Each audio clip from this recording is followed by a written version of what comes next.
भैया ये पिक्चर जो कर रहे हैं गॉडफादर, इसके बारे में थोड़ा हमको बताइए, कैसी पिक्चर है? गॉडफादर एक ऐसी कहानी है कि कोई जरूरी नहीं है कि आप बेटा पैदा करके ही फादर बन सकते हैं, और कोई जरूरी नहीं है कि आप बेटा पैदा कर रहे हैं तो आपको अपना गॉडफादर मानेगा या आपको अपना पिता मानेगा। आजकल बहुत सारे ऐसे बच्चे हैं जो इंजीनियर डॉक्टर बन जाते हैं लेकिन अपने मम्मी पापा को वृद्धाश्रम छोड़ देते हैं। तो बहुत सारे इस कहानी से बहुत कुछ सीखने को मिलेगा लोगों को कि नहीं, अगर हमारे मम्मी पापा हमें हॉस्टल में पढ़ाते हैं तो हमारे भविष्य के लिए पढ़ाते हैं, और हम अपने बच्चों को ये है कि इसमें मम्मी पापा का भी एक है कि आप जब बचपन में उनको आपकी जरूरत होती है तो आप उनको पढ़ने के लिए भेज देते हैं और वो मोहब्बत आप दे नहीं पाते उनको। तो जो माँ बाप ऐसे करते हैं क्योंकि आपके संस्कार से दूर हो जाते हैं, वो आपके परवरिश से दूर हो जाते हैं और किसी और गाइडेंस में चले जाते हैं। तो जब वहां ऐसी चीजें होती है तो कहीं ना कहीं बच्चों को आपकी कष्ट, आपका अहमियत, आपका तकलीफ कभी उन्होंने देखा ही नहीं, तो कैसे उनको पता चलेगा कि हाँ आप कितने तकलीफों से उनको पाले हैं, कितने तकलीफों से आप उनको बड़ा किए हो, कितने तकलीफों से उनको आप शिक्षा दिए। इसलिए गॉडफादर ये सिनेमा हम लोग प्लान किए हैं ताकि उस माँ बाप को भी समझना है कि हमारे बच्चों को अगर बड़ा बनाना है तो कोई जरूरी नहीं कि हम हॉस्टल में डाल के ही बड़ा कर सकते हैं, उसको अपने पास रख के भी अपने संस्कार के साथ जब बड़ा करेंगे तो शायद वो ये समझ पाएगा कि दादाजी की अहमियत क्या होती है, चाचा की अहमियत क्या होती है, अंकल। क्योंकि आजकल जब बच्चे हॉस्टल से आते हैं तो हेलो अंकल, हेलो दादू, हेलो दादी, हेलो मम्मी, तो इस कल्चर में थोड़ा मैं बहुत अनकंफर्ट महसूस करता हूँ। मुझे लगता है कि नहीं, हमारा कल्चर ये नहीं है, हमारा कल्चर है दादाजी प्रणाम, और पैर छू के हम प्रणाम करते हैं। और मैं चाहता हूँ कि इस कहानी से लोगों को ये मैसेज जरूर मिले। अच्छा, थोड़ा अब हिंदी फिल्म के बारे में आपसे बात करेंगे, बॉलीवुड के बारे में। आजकल पठान का बहुत बाइकाट चल रहा है, सारे हिंदू संगठन कई लोग बहुत बाइकाट कर रहे हैं। इस पे खेसारी जी आपका क्या कहना है, आप कैसे देखते हैं? मेरे कहने का मतलब कि कुछ लोग हैं जिस टाइप को बोलते हैं, लेकिन मुझे लगता है कि संगीत का कोई कलर नहीं होता, धर्म का कोई रंग होता ही नहीं है। हम मान लेते हैं धर्म का कोई रंग नहीं होता है, हर धर्म में जिसको जो समझ में आता है वो पहनता है, जिसको जो समझ में आता है वो करता है। और मुझे लगता है कि संगीत का कोई मजहब नहीं होता, संगीत तो एक पानी की तरह है, वो जहाँ पे आज हम वो अंटवान हुआ जो भी जगह होता हम समझ में नहीं आया, उसके बावजूद भी हम उसको एंजॉय किए। लोग बाइकाट कर रहे हैं, आप पठान को? मैं संगीत को बाइकाट कभी नहीं कर सकता। पठान फिल्म को आप? मैं अभी देखा नहीं, उसमें क्या है क्या नहीं, इसलिए मैं कोई प्रतिक्रिया नहीं दे पाऊंगा। मैं देखूंगा, उसके बाद अगर सवाल करिएगा तो मैं बता पाऊंगा कि हाँ उसमें क्या है, बाइकाट करने लायक है या उसको एंजॉय करने लायक है। अच्छा सर, ये आजकल जैसे आप लोग गाना रिलीज करते हैं, हिंदी फिल्मों मतलब भोजपुरी फिल्मों का, फिल्म में गाने रिलीज होते हैं, उसके व्यूअर में थोड़ा कमी रहती है और एल्बम के ज्यादा होते हैं। इस पे आप कैसे देखते हैं? कैसे?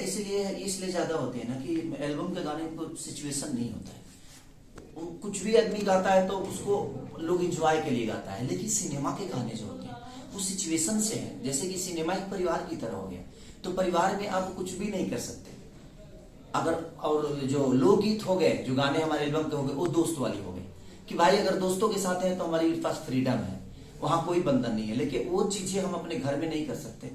तो और घर क्या होता है, सिनेमा क्या होता है कि परिवार की तरह होता है। तो परिवार में बहुत सारी चीजों को बाकायदे, क्योंकि वहाँ रिश्ते होते हैं, वहाँ चीजें होती हैं, तो वहाँ हम अपने गर्लफ्रेंड के साथ अगर हैं तो हम अगर बाहर हैं तो हम इंजॉय अच्छा कर सकते हैं। लेकिन अपनी बीवी को भी हम अगर मुझे किस भी करना होगा, उसको गले भी लगाना होगा, तो घर में मुझे एक बार सोचना पड़ता है, क्योंकि वो सिचुएशन है, वहाँ रिश्ते हैं, इसलिए बंधन है। एक नेहा सिंह राठौर है जो आपके कुछ झगड़े हुए थे, जो आपके मतलब सपोर्ट आपके खिलाफ बोल रही थी। नेहा सिंह राठौर एक लोग गायिका है। देखिए भाई जी, बात ऐसा है कि किसी एक के बोलने से मेरा जीवन ना खत्म होने वाला है और ना ही उसके बोलने से मेरे जीवन बढ़ने वाली है। मैं अपना कार्य करता हूँ, कौन मेरे बारे में क्या बोलता है नहीं बोलता है, इस पे ज्यादा विचारधारा मेरा रहता ही नहीं है। ठीक है, उन्होंने कुछ बोला होगा, मैंने सुना नहीं है और मैं सुनूंगा भी तो कोई रिएक्ट नहीं करूंगा, क्योंकि मुझे पता है कि जिंदगी में जब आप आगे बढ़िएगा तो दुनिया बोलेगी। सबके नजर में आप सही नहीं हो सकते। आप अपने परिवार के ही नजर में मम्मी के लिए अच्छे होते हैं तो बीवी के लिए बुरे हो जाते हैं, भाइयों के लिए अच्छे होते हैं तो कभी भतीजों के लिए बुरा हो जाते हैं। तो जब आपके परिवार में ही कई सारे नेचर के लोग हैं तो ये तो समाज है। इस समाज में किसी को मैं समझ में आता हूँ, जिसको समझ में आता हूँ वो कभी मेरा बुराई नहीं करता और ना ही मेरा बुराई करेगा, वो मुझे प्यार ही करता है।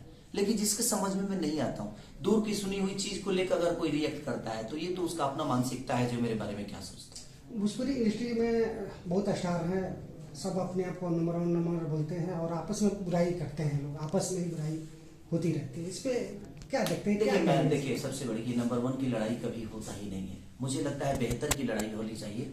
और मैं जब भी लड़ा हूँ, किसी ने कुछ बोला था कि यहीं से चीजें शुरू होती है, यहीं से खत्म होती है, मैंने ये किया, मैंने वो किया, उस प्रतिक्रिया पर मैंने उनको जवाब दिया था। ऐसा नहीं कि मैं अपने आप को नंबर 1 बनाया था, वो नंबर 1 बताने की वाली बात ही नहीं थी मेरी। मैंने किसी का जवाब दिया था कि भाई आपने नहीं किया है। उससे पहले भी भोजपुरी थी, भोजपुरी को आपने पैदा नहीं किया, भोजपुरी को पैदा ना हमने किया ना आपने किया। हम तो भोजपुरी से 2 रोटी खा रहे हैं और भोजपुरी को बड़ा करने की मेरा मानसिकता ये रहता है कि हम बेहतर के लिए लड़ाई लड़ें। आपने क्या किया, मैंने क्या किया, ये दुनिया को बताने की जरूरत नहीं है। आपने जो किया वो भी दुनिया को पता है, मैंने जो किया वो भी दुनिया को पता है, और जो करने वाले लोग हैं वो जो करेंगे वो भी दुनिया को पता होगी। तो हमें इस विषय पे बात ही नहीं करने की मैंने क्या किया, मैंने क्या किया। हमें इस विषय पे बात करना है कि हम इतना बेहतर करें ताकि जिस तरह साउथ को आज पूरी दुनिया प्यार कर रही है, उस तरह हमारी भाषा को भी दुनिया प्यार करे।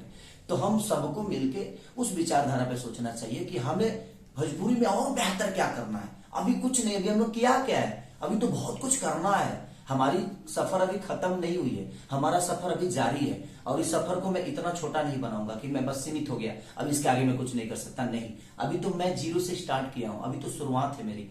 अभी लास्टिंग कहाँ होगी इसके बारे में काम करना है। बहुत छोटे छोटे कलाकार सब, आप एक सुपरस्टार हैं, तो आपको नहीं लगता है कि छोटे छोटे कोई भी कमेंट कर देता है आपके फैमिली पर कुछ पे, उसको अवॉइड करने की जरूरत है? उसको आप वो इसीलिए वो करता है सब कि भाई वो कुछ भोजपुरी में सबसे बड़ी चीज एक ही है कि अगर उनको 10 लोगों को अगर जिंदा रहना है तो खेसारी का नाम लेना है उनको। सबसे बड़ी प्रॉब्लम ये है कि उनको खेसारी, क्योंकि किसी और पे बोलेंगे तो उनको कोई सुनेगा ही नहीं। तो दुनिया इसलिए जो लोग ये बातें बोलते हैं करते हैं, उनको पता है कि भाई हमें एक ही आदमी को बोलना है, क्योंकि उसी को बोलने के बाद हमारा व्यूवर आएगा, हमें 10 लोग जान जाएंगे।